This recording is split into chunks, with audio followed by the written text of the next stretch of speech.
Today I'll show how to replace the rear wheel bearing and hub assembly on a 2002 through 2013 Honda Fit or Honda Jazz depending on what country you're in. I got this car to trade and both rear wheels were bent, so that's why I have the Integra GSR Fat 5 wheels on the rear. First, lift the rear of the vehicle with a jack and support it with a jack stand before removing the rear wheel. Before I try to pull off this brake drum, I need to release the parking brake all the way. Now it can spin freely. If you look closely, there are two threaded holes on the brake drum. And even though it spins, a lot of the time the drum gets seized to the hub thanks to rust. I can tighten bolts in these two holes, alternating back and forth with some 8 by 1.25 millimeter bolts. And that'll push the drum away from the hub.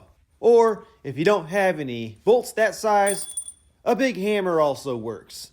Now, if I wasn't about to replace the bearing, I wouldn't hit the drum with a hammer because the impact goes straight to the wheel bearing and that can shorten its lifespan. But since I'm about to replace it anyways,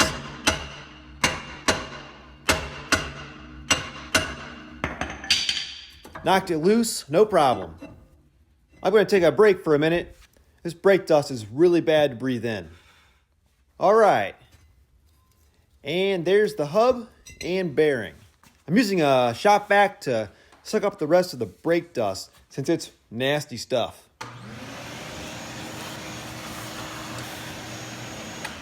Check the drum and make sure there's not any big grooves. That's good. And I've got some pad left on this shoe and this shoe. And the brake cylinder is not leaking anywhere. All good.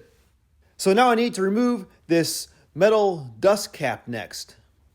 And it has corrosion around the edge, so this should be fun.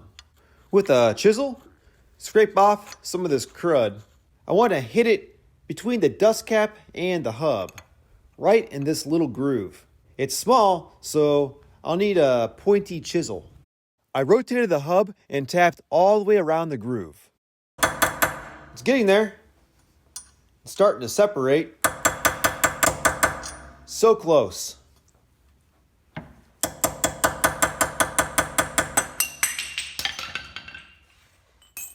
And there's the axle nut.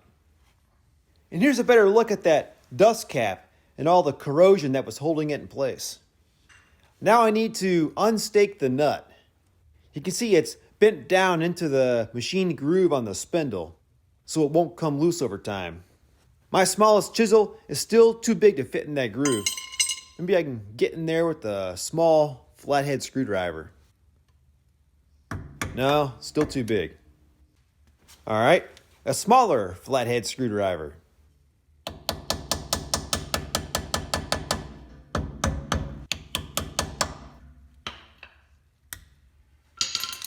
Now with the nut unstaked, I can loosen it with a 32 millimeter socket.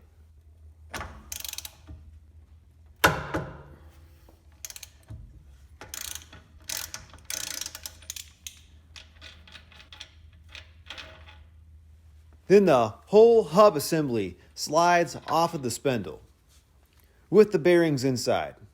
The replacement I ordered came with the wrong size bearings inside, so I had to go return it and get another. That's also why my car is about to be covered in road salt.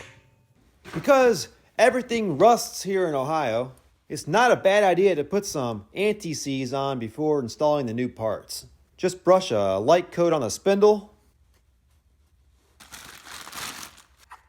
Always a good idea to compare the old and the new part to make sure they're exactly the same. Yep, we should be good. And just slide the new hub assembly on the spindle. I also got a new nut. You're not supposed to reuse the old one because it gets chewed up if you stake it more than once.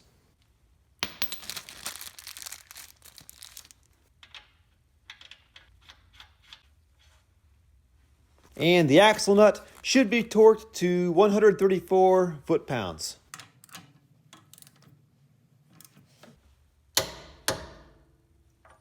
Now I need to stake the nut in the groove so it doesn't come loose. That's good. And I'm putting some anti-seize around the dust cap to make this job easier in case it ever needs done again. And reinstall the dust cap. It's a tight fit. Gonna give it some taps.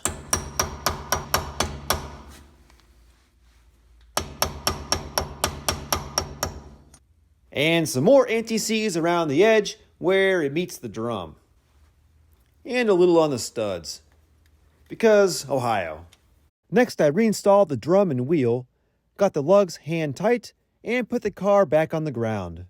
And torqued the lug nuts to 80 foot-pounds. I'll recheck the torque on the lugs after 10 or 20 miles. And that's it. This is going to be my daily driver for a while. I'm giving the Land Cruiser a rest because 12 miles per gallon versus 35 miles per gallon. Not to mention, I don't mind getting this salty. So consider subscribing for more how-to videos and project vehicle updates here at the 6th Gear Garage. Thanks for watching.